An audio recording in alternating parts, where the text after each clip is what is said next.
Mama, have you ever felt like you're doing all the right things? You're learning, growing, working hard, but something still feels off. What if the missing piece isn't doing more, but understanding yourself better? Today, I sat down with Steph Pellish and we went deep into personal development, self awareness, and tools like human design, and how understanding yourself at a deeper level can completely change the way that you're able to show up in life, business, and motherhood. If you're in a season of growth and you are craving more clarity and alignment, this conversation's for you.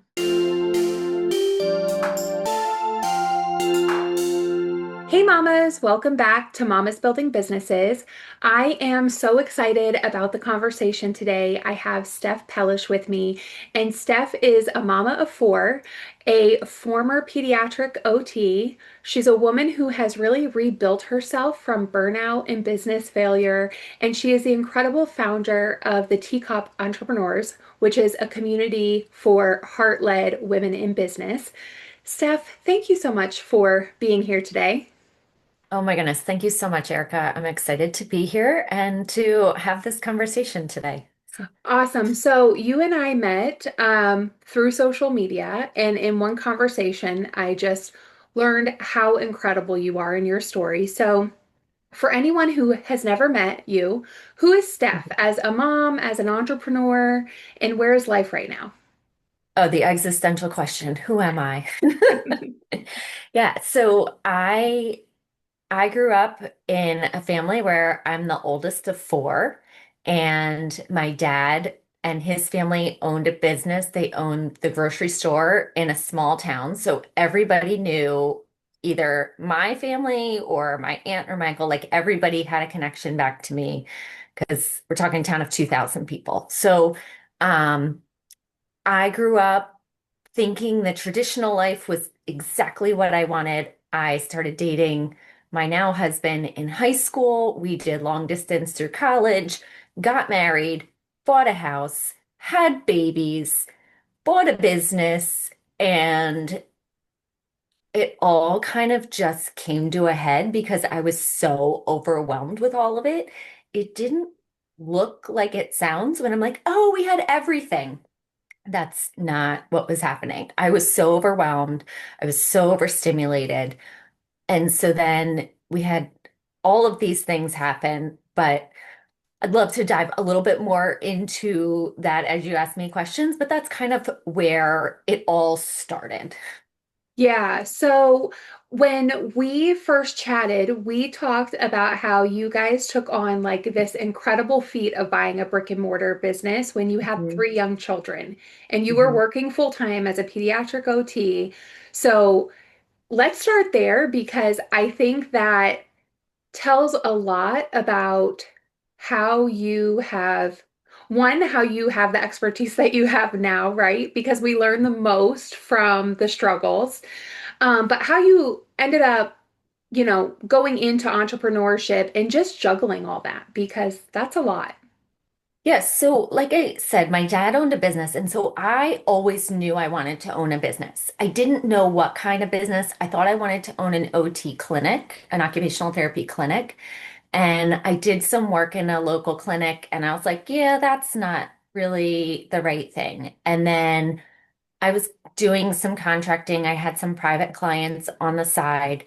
And then my husband started talking about wanting to own a gym. He started looking at spaces, and I was like, oh, this is my chance. Like, I get to own a business. Looking back, I'm like, that was his idea. And I just wanted to like be a part of owning business. And so we were looking at spaces together. We were looking at all the things. And his sister called one day and said, hey, our gym is for sale. Would you want to buy a business? And we were like, yeah, let's do it. And let's just say very quickly, we realized how in over our heads we were. We had three young kids and lived an hour and a half away from the business. They had three young kids as well, and they were trying to be in that business as well as their other business that they were working. And so it really just took over a lot of our lives. And it was not the we're going to build a business, we're going to do this together, and it's going to be amazing. It was constantly trying to figure out, how are we going to pay our employees? How are we going to pay rent? And so in 2019, so we had, I say in 2014, we had our third baby. We had outgrown our house, so we bought a new house that needed some work. And the money that we were going to put in the house to do the work, we put into buying the business instead. So in a matter of 4 months, I had a new baby, a new house, and a new business. And I was really overwhelmed.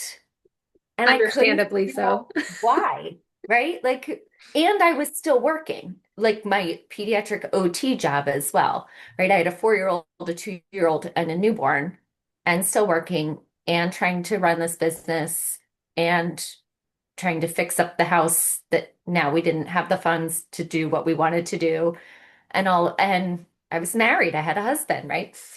And so we had that business for about 5 years and closed it down. I say it's my most expensive business lesson ever. But coming out of that, I really wanted another baby. And my husband thought, that's nuts. And so did I. I was like, I feel crazy. Now looking back, it was definitely my anxiety speaking. But we got pregnant 2020. We had a baby in January. 6 weeks later, we go into COVID. Not how I saw going into the next chapter of my life. I thought I would kind of figure things out after I had the baby, like what my next direction was going to be. And my husband and I were really struggling at that time, and he wasn't sure that our relationship was going to be able to continue. And it was like this moment for me that I was like, no, like there's something wrong. Not something wrong with me, but like this is not how life is supposed to be. I shouldn't be drowning. I shouldn't be so overwhelmed and anxious and miserable. And I started doing things for myself. And so coming out of that, I was like, I want to help more moms. Like moms need more support. And so I started trying to support moms, and I was getting a lot of moms who just weren't quite ready for the support, said they were, but didn't have the funds, didn't have the time, weren't taking action on the things that we were talking about. And I started working with this business coach. And one of the things that we did inside of her coaching was she offered an in-person retreat. And this 5-day retreat changed my life. Like it was the first time I had ever done anything completely for myself. It didn't have anything to do with my kids. I wasn't planning a vacation with me and my husband. I wasn't going here to like go to a conference and listen to these classes so that I could get my seat. It was the first time that it was really for me. And I barely slept that week because I just kept getting downloads and all these things. And I sat at the table with these 12 women all week who were building businesses. And sitting at that table every day, I was like, this is what I need.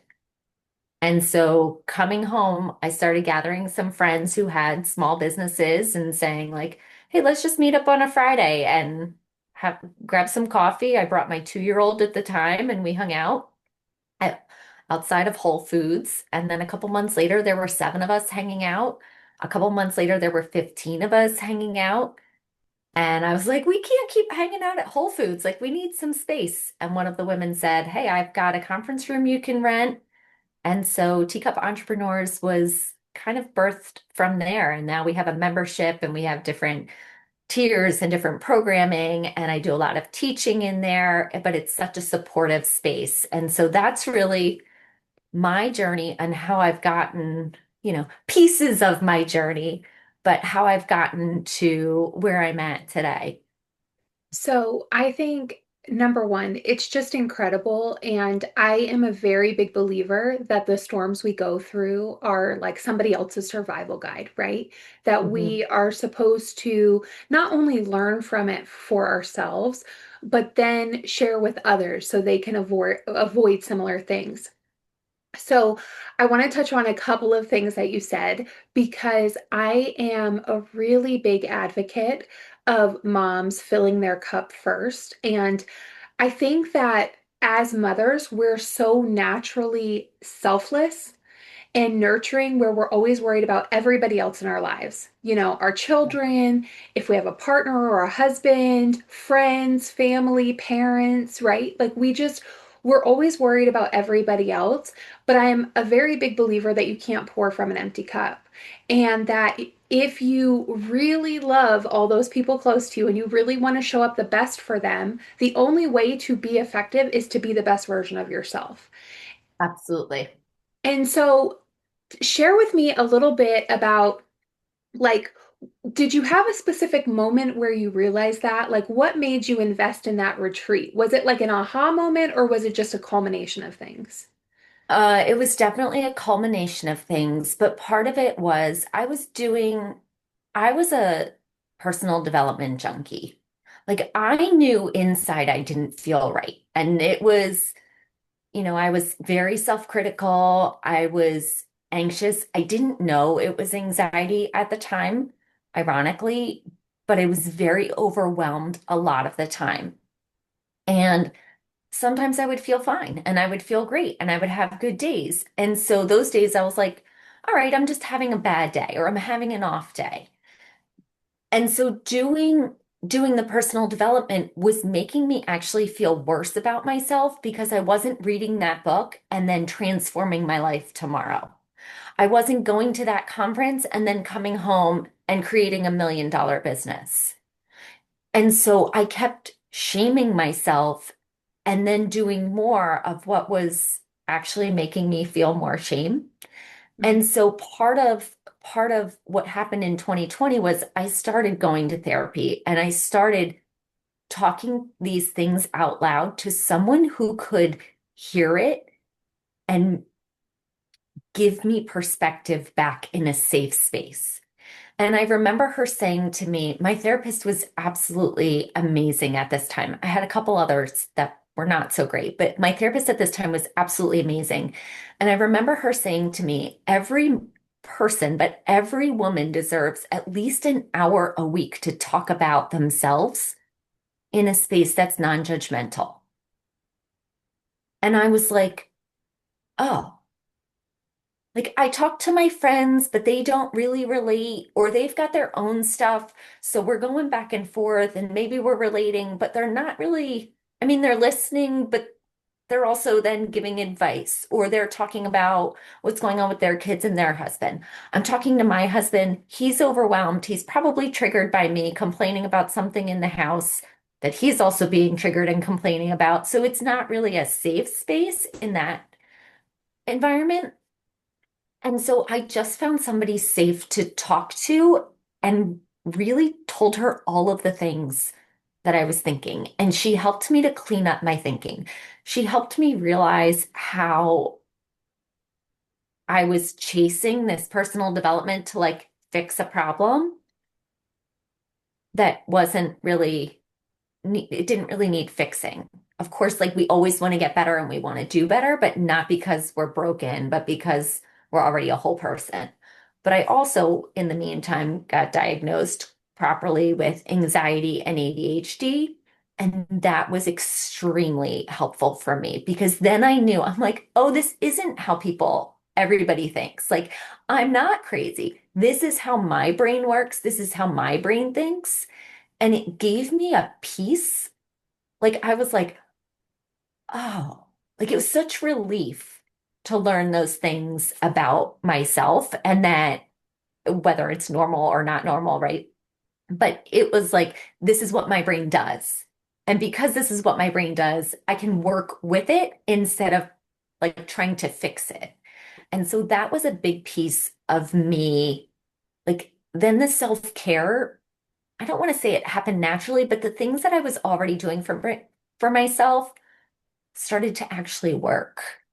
It's like when I read a book or when I took a break, it actually did make me feel better because I wasn't using it to guilt or shame or to shut down. I was using it to actually refuel. And what I think is so incredible about that is number one, perspective really is everything. And I am, so I am definitely a personal development advocate, but I agree with you. You can get stuck. I think when we spoke originally, you had used the term like toxic personal development. And I think that we can get stuck in that because I will say my experience as an entrepreneur. I think that I came into a lot of business settings thinking, well, if I learn XYZ from somebody who did it and I can do XYZ, I should have the same result, right? Like we think it's like Yeah. this simple business formula. And what Yes. I have found, and if anybody's heard me talk for any amount of time, I say this over and over again, is being a business owner, being an entrepreneur, it is much more of like a personal development and a spiritual journey of like learning yourself, being self-aware, because just like we say to our kids, everybody doesn't learn the same. Some learn better when they hear things, some learn better when they see things. It's the same thing. And Right. you have to be aware of yourself instead of like beating yourself up because you're not exactly like this other person. Right. And so the self-awareness part is humongous because nothing stretches you as a person like entrepreneurship. Yes. Well, and that's where it's so interesting because I talk a lot about, so I went from wanting to work with moms to then working with women entrepreneurs who had bigger dreams, that have bigger ideas. But I talk about this concept of our children are our mirrors. And when my kids were young, I did not like what I was seeing back. Right. And that was leading to my anxiety. That was leading to all of the other symptoms that were not managed. But then as I started to do this work, it was much easier to see what was happening in that self-reflection. But when you have a business, it's the same thing. And now you have clients or you have customers, and their responses are mirroring back what it is that you're going through. Their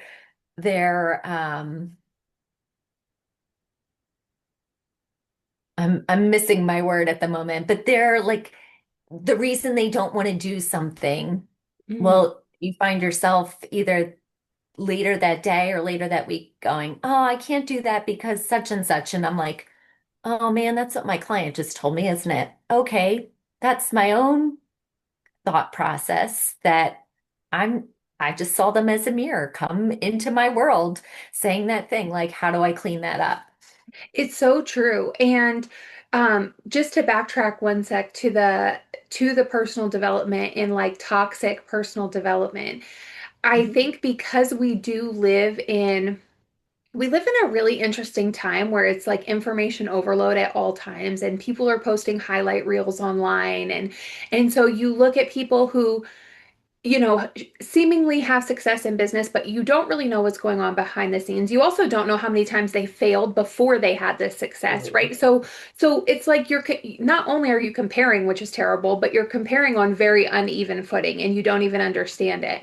And so I do think like we're kind of in this like trendy phase where like personal development is very trendy, but you can read every book, you can go to every class, you can do all of the things, but if you don't understand how to implement it for yourself, you're really just on a hamster wheel. And we had the Right. conversation, and I don't know much about this topic, but I know that a lot of what you do is from a place of human design and like who we are and how we can implement things, right? Because I may implement things very different than you. So, can you speak to that a little bit? Like what those you can speak to it however you want. Like you don't necessarily have to explain all of human design, but just like how beneficial it is to really be aware of who you are, how you learn, how your brain works, how you communicate, because that's a big piece of personal development. It's not enough to read a book. Well, yes, absolutely. And part of it is, being able to embody it.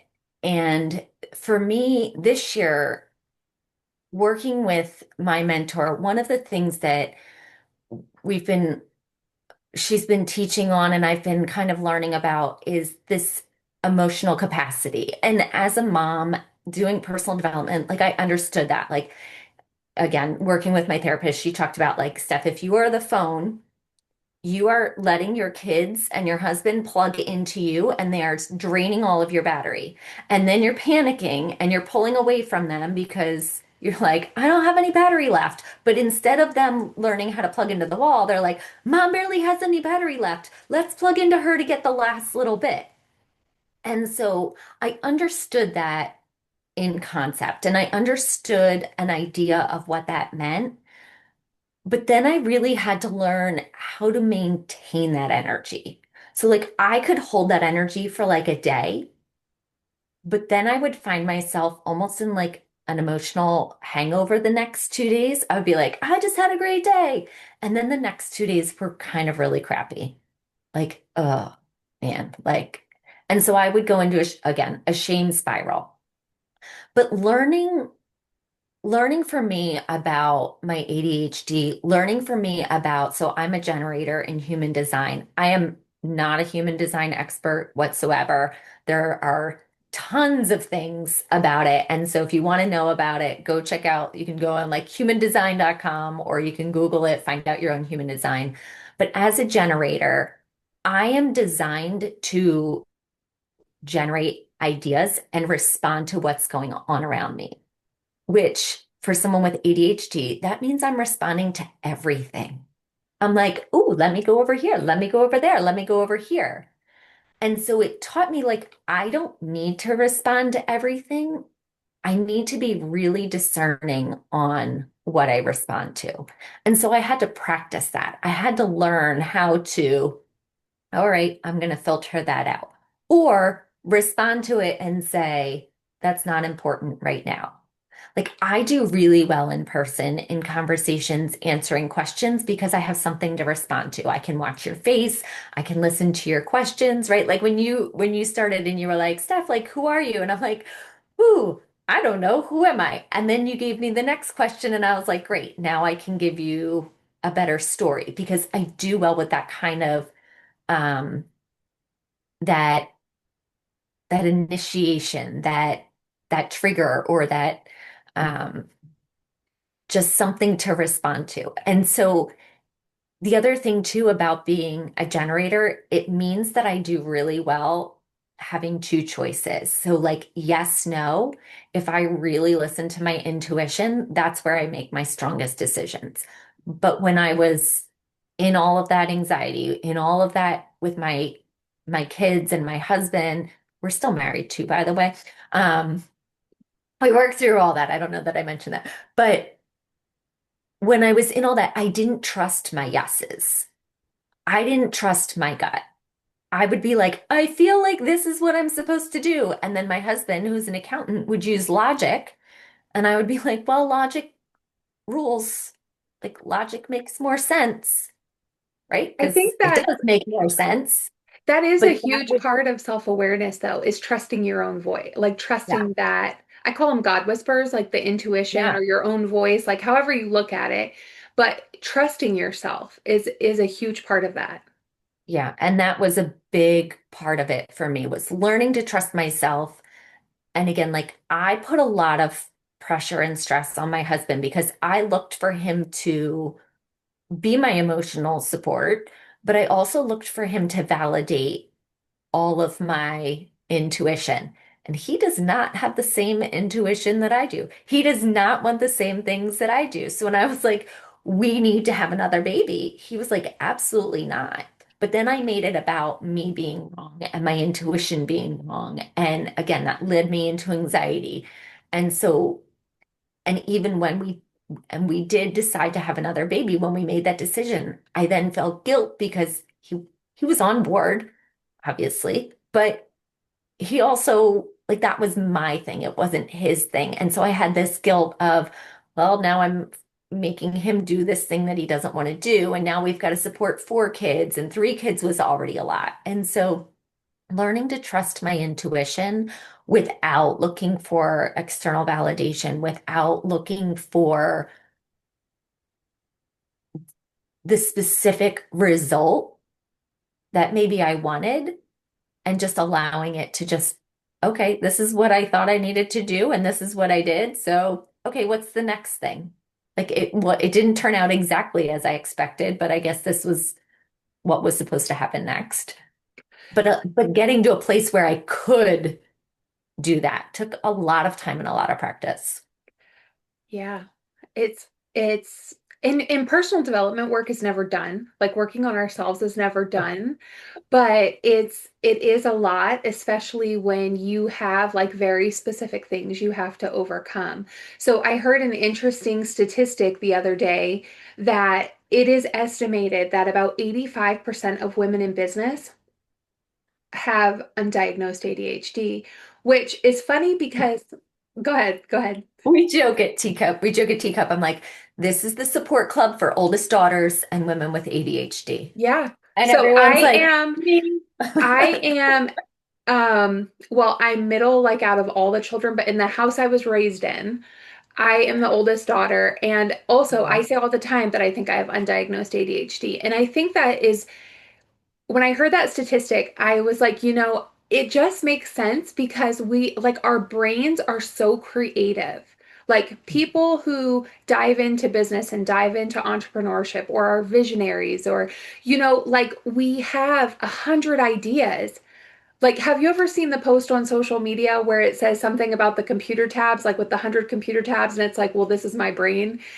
I feel like that sums it up perfectly, right?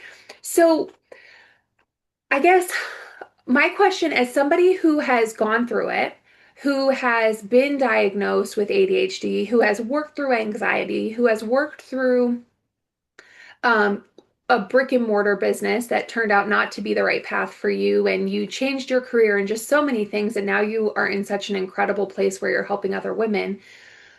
What do you recommend is like a first step for somebody who has never like delved into the world of personal development, who has never like gone to therapy or but they know like I have some stuff I need to deal with to be my best self for my You family, know, whether it's for their family or their business. But what is that first step that you would recommend to them? it's so funny because uh, I was listening to a conversation this morning inside of one of the programs that I'm in, and she was talking about this exactly. She's like, the problem is that the advice is so simple. And the advice is to listen to your intuition. And what does your intuition say? Your intuition usually says, do it anyway. Do it with confidence. Like, but out of context, it's like, okay, do it with confidence. Like, I could read that anywhere, right? She actually said, she's like, that's what you find on a fortune cookie. And so the advice is to listen to your intuition and take that first step. And don't be afraid to keep taking the next step. And it sometimes sounds so simple because it is, but we get in our own way. We find other things to block that next step, or we get distracted because the kids are homesick, or your husband didn't agree with you, or because the money that you thought was going to come in from doing this thing didn't come in. And so we get caught up all up here instead of, okay, that was what I was supposed to do. What am I supposed to do next? And that is something that I continue to practice and I'm continuing to lean into because it's not that easy as take the next step. I continue to take that next step, but that next step sometimes is like, ugh, or it takes me longer because I'm in my head of like, I don't really want to do that one. Like, I want to do this other thing. How can I make it easier? Instead of just doing the thing and listening to like, what, all right, what's that next thing I need to do? All right, I need to just do this thing. And so it's the same advice you always get, right? But it's getting out of your way to actually do it. In implementing it because some steps are Mhm. just bigger than others. And Absolutely. my experience has been because I sort of like hang in this balance of being kind of a scatterbrain, like ADHD brain, and being super logical. Like I have like this weird balance. I recently had a guy tell me I've never met a woman who could reason with logic as well as you. And I was like, well, that kind of seems like a backhanded compliment, but thank you. But Okay. But with that being said, I like to like try to figure out all the like everything that could possibly go wrong with something before I even get started. And so I will get super overwhelmed because I'm looking at the whole big picture and it stops me from doing anything because it just seems Right. like there's this mountain of stuff, right? And so I have been in that same place in the last couple of years. I feel like I have gotten better at it in the last few months, where it's like, no, you just have to take the first step. And then once that's done, you figure out how to take the second step. And because a lot of times, I think, speaking of getting in our own way, I think that we spend as much time worrying about what could go wrong than if we just did it, made the mistake, and then did it correctly. Yes, because women overthink our decisions, right? We don't feel Mhm. confident in our decisions. And so instead of making a decision in the moment, we sit there and we think, should I go left or should I go right? Let me ask Erica, what do you think? Should I go left or should I go right? All right. I'm pretty sure I want to go right, but I don't know, left might be okay. And now it's a week later, and I'm still standing in the same place. I'm Whereas if I only had just laughing gone because I've done left, this 100 times right, if I had just gone left, I would have realized that left wasn't the right answer and been and able to turned turn around and went around and right. go Yeah. right. But instead, I'm still here and I haven't gone either place to figure out was that the right decision, and not that there's right or wrong decisions, right? But was that the way that I wanted to go and will continue Mhm. to go? Or did I need to pivot? Or maybe I should have just kept going straight. But now I'll never know because I'm still in this space of indecision. And I had someone teach me like indecision is a decision because I grew up watching someone very close to me have a really hard time making decisions. And so that was something for me. I had a really hard time making decisions. But I realized through all this work, I didn't have a hard time making decisions. I had a really hard time trusting my decision. And so that was a big realization for me too. Like, oh, I know the choice I want to make. Mhm. I just need to trust it. I need to trust that I am capable of making decisions. I don't need to go to my husband to validate with his logic my decision. I don't need to call my mom and have my mom say, oh, that's a good idea. Or call my girlfriend who's going to say, oh, I was thinking about that too. Like, I don't need that. I need to make the decision that's right for me. And again, like, then figure out what do I need to do to make this work? Or if it's not working, now I get to make a new decision. But sitting in that indecision or not trusting the decision I want to make has definitely been something that I've been challenged with. It's tough. It's tough. And you know what I think is the most ironic part about like when we ask others for their opinions is we always ask people who haven't done it. We always ask people who are inexperienced for whatever we're thinking of. Like that's something I always say, like, don't ask your broke sibling what you should do in your business. Like no disrespect, but like go speak to somebody with experience. Go speak to to somebody if that's what you're going to do who Right. has accomplished what you're trying to accomplish. Okay, so to wrap this up and bring it full circle, if you were talking to a mom who was Mhm. stuck in indecision, maybe Yes. feeling anxious, but she knows that she is meant for more, whether it's more service work, whether it's more in business, what is one piece of advice that you would give her? First, I just want to tell her I was her. Like, I see you. And you're having this feeling because you are meant for more, but not because there's anything wrong with where you are right now or who you are right now. It's just because there's more to come.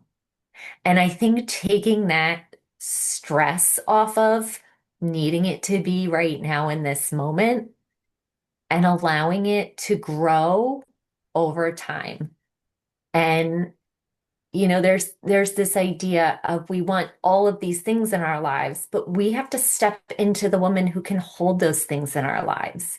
And not because there's anything wrong with us right now, but because we get to learn new things. Like if I want to be able to talk to someone in Spanish, I need to become a woman who takes Spanish lessons.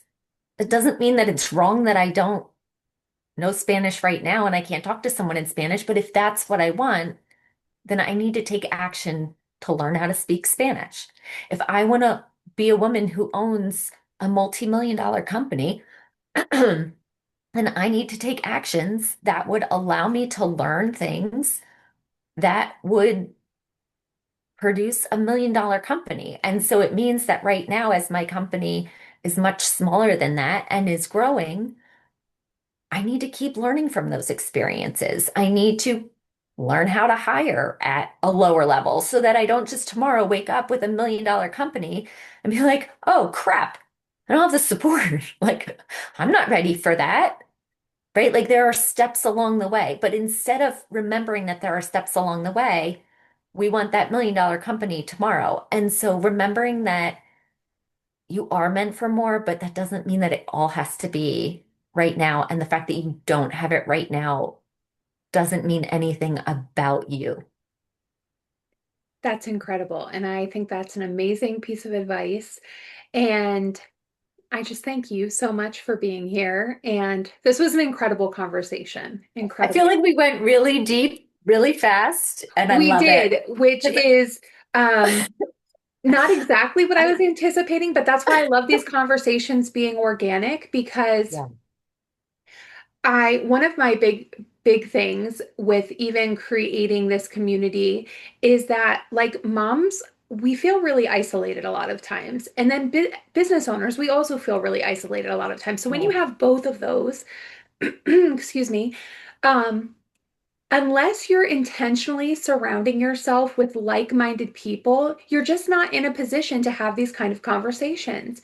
And yeah, when you're in the thick of building a business and motherhood, it's hard to be intentional with developing those relationships, just having the time to absolutely. do it. And so I'm so grateful for amazing women like you that are willing to come here and have these conversations so Yeah, that I people think can, women are craving that depth. They're craving, like, yeah, stop talking about take care of yourself, like, put the oxygen mask on first. Like, we know that. Got it. yeah, yeah, But how do you how? do it? Right. And there is no simple how, right? But it is a simple, like, just do it. Yeah, Just yeah, take that step forward. And so I greatly appreciate the opportunity to share my story, to have this opportunity to speak to you because I know how much it would have meant to me 5 years ago, 10 years ago, to hear someone say, like, oh, you're not broken. Like, stop it. Stop yeah. trying to fix yourself. Yeah, yeah, it's incredible and so grateful to you. And for anybody who's listening, if Steph's story resonated with you and you would like to connect with her, check out the Teacup Entrepreneurs. I will put all of her links in the description below. And if you want to see us keep having these conversations, don't forget to like and subscribe. And thank you guys so much. We'll see you next time.